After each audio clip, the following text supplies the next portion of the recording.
प्रशान्त तामाङ भाइ, हजुरको आत्माले शान्ति पाओस्।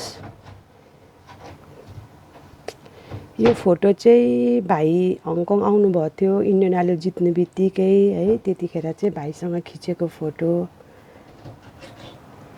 यो चाहिँ मेरो कान्छा छोरा अहिले 21 वर्षको भयो है। मैले चाहिँ भाइलाई चाहिँ मैले घरमै डिनरको लागि इन्भाइट गरेको थिएँ। भाइ कस्तो खुसी भएर आउनुभएको थियो मेरो घरमा है।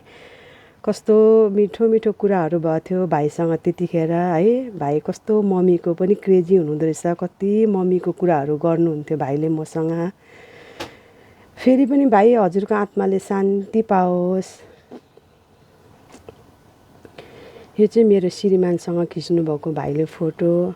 कस्तो मजाले गफहरू गर्नुभएको थियो। मैले बनाएको खाना पनि मिठो मानेर खानुभएको थियो भाइले है। यति छिटो भाइ संसार छोडेर जानुहुन्छ भनेर सोचेको थिइनँ। भाइ फेरि पनि हजुरको आत्माले शान्ति पाओस्।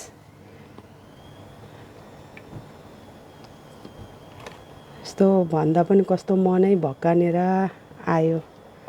कस्तो राम्रो मनको हुनुहुन्थ्यो प्रशान्त भाइ हजुर है। कस्तो याद आयो। मसँग धेरै फोटोहरू छ हजुरको, तर अहिले कता कता राखेछु है। यस्तो दुःख लाग्यो।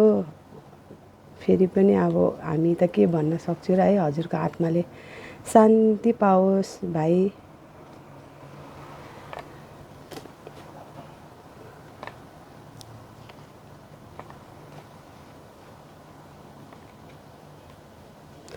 मेरो कान्छा छोरालाई पनि कस्तो माया गर्नुभएको थियो भाइले।